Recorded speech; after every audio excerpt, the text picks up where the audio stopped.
Ito, maganda tong balita na to. Oh, ito, may sinasabi na naman yung nagbayad sa amin. Oo, pakinggan lang natin itong nagbayad sa amin, si Senator Amy Marcos. Oo, sabi niya, nais niyang maging tulay para magkabati si Marcos at Inday Sara. Putang ina. Ba't hindi muna kayong dalawa ni Lisa Marcos magbati?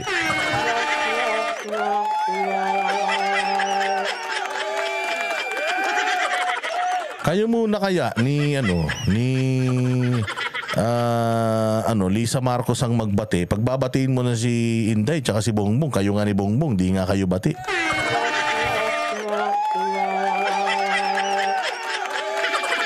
So talaga, lahat na lang sinasakyan mo para kang si Sharon Cuneta. O para kang Super Perry, sakay na. Lahat sinasakyan mo, madam. Ngayon naman, nung nakaraan, ang ginagamit mo yung namatay mong tatay. Dahil nag-birthday siya. Ngayon naman, ang ginagamit mo naman, yung si Inday na naman at saka si Bongbong, gusto mo silang pagbatiin. Kaya na, kung gusto mo magkabati yan, isiwalat mo muna lahat ng mga baho ng kapatid mo.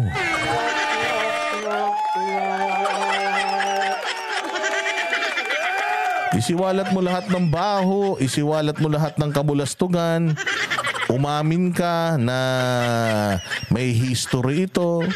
Oo, na ganito, na ganyan. Umamin ka na kasi. Oo, hindi yung putya, meron ka na naman bagong pautot na pagbabatiin mo yung dalawa. Unahin mo muna kaya yung yung away yung dalawa ni Lisa Marcos. Nagsasabi noon, ako'y namamangga sa dalawang ilog.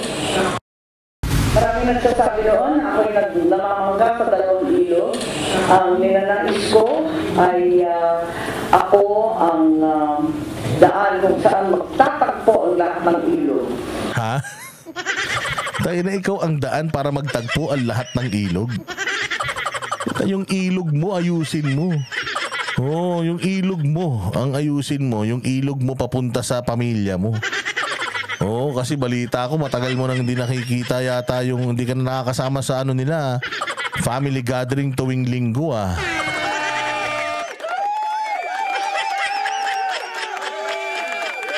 Hindi, sabi ko nga sa inyo, nanonood itong mga ito sa atin At etong mga ito ay talaga naman yung mga hagupit natin, ramdam na ng mga ito kaya ito, inaamin niya na ang chismis sa kanya ay namamangka ka siya sa dalawang ilog. Ma'am, hindi mo na maluloko tao. Hindi mo na maluloko tao. Kita mo, ginugulpi si Inday Sara ngayon. Nasaan ka? Wala ka naman. Hindi mo naman siya pinagtatanggol. Meron ka lang mga paunti-unting mga pautot. Pero wala, hindi mo siya dinidepensahan. Buti pa nga si Marcoleta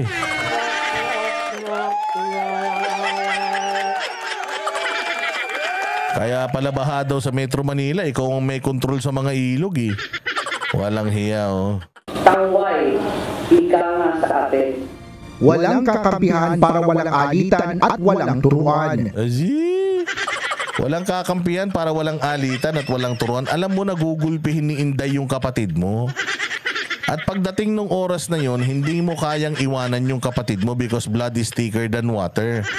Kahit na ang pag-uusapan dito ay yung lagay ng bayan natin versus lagay ng pamilya nyo, in a heartbeat, uunahin mo yung kapakanan ng pamilya mo. Kahit na alam mo na yung kapatid mo may history at delikado na siya ang nagpapatakbo ng bayan natin, mas uunahin mo pa rin yung kapatid mo, yung apelyido nyo. Kasi ano ba naman ang Pilipinas sa inyo? Wala naman talagang kwenta bayan sa inyo Ang kwenta sa inyo, yung reputasyon ng pamilya nyo. Ito ang binigyang diin ni Senator Amy Marcos matapos tumangging maging bahagi ng senatorial slate sa ilalim ng alyansa para sa bagong Pilipinas na binuo ng kapatid nitong si Pangulong Ferdinand Marcos. Anong umayaw ka? Ang ina-style mo, bulok. Ikaw nga una naglabas nung listahan na to Sinasabi mo na umayaw ka sa paanyaya nila, nek-nek mo. Wala pa tong final na line-up. Nilabas mo na yung line-up nyo. Ibig sabihin, sabik ka.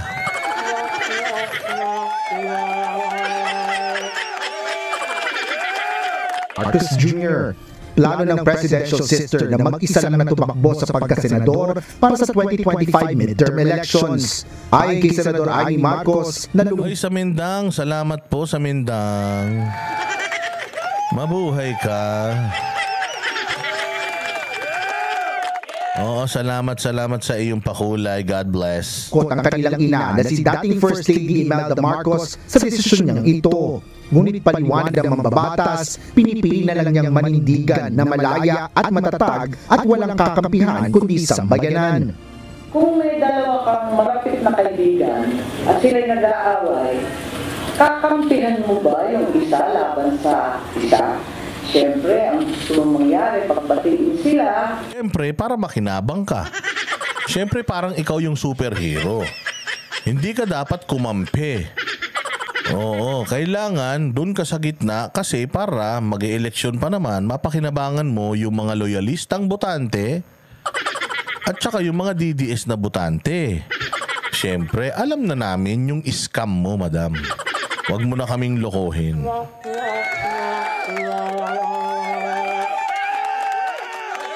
Magkausap sila at ikaw na ang magiging daan para doon. At kung hindi pa sila handa na magkaisa, maghihintay ka muna sa tabi. Hindi ka papanig doon sa isa at ayaw mo na magkaroon ng alitan yung mga kaibigan mo. Dagdag pa ng senador sa pagtakbo niya bilang mga sinasabi mo pa lang eh. Oh, doon ka lang sa gilid. Gamitin mo yung oportunidad. Oh, gamitin mo yung oportunidad. Wala na napansin nyo si Madam, yung enthusiasm sa kanyang mga pagsasalita, wala na masyado. Alam mo kung bakit? Wala na eh. Bistado na siya ng taong bayan na na manggagamit siya eh.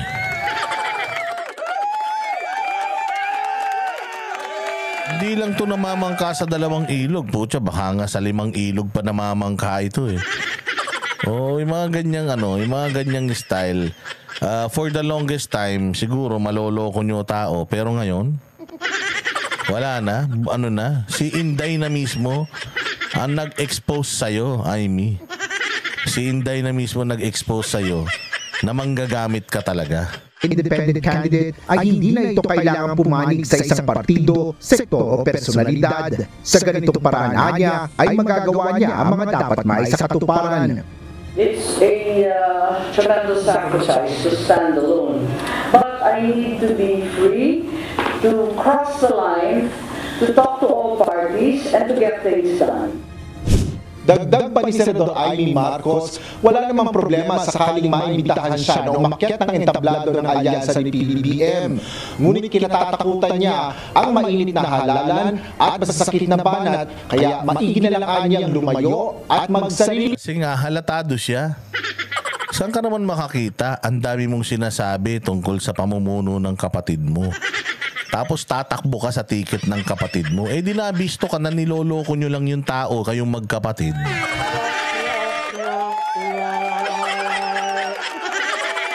Diba? Di ibig sabihin, niloloko nyo lang yung taong bayan. Katulad ngayon, Amy, nung issue ng drugs, nung kapatid mo, ba't hindi ka umiimik? If there is one person na nakakaalam whether yung kapatid mo may history o wala, ikaw yun. Ading mo yun eh. Diba? Sabi nga ni Maharlika kanina yata, tsaka ni Kati Binag, alam daw nito eh. Yung ginagawa ng kapatid pero kinukonsinti mo. Ngayon, tatanungin kita, bayan o pamilya? Yan ang banatero, walang inuurungan. Pag tama palakpakan, pag mali ay babanatan. Yan ang banateros, boses ng orden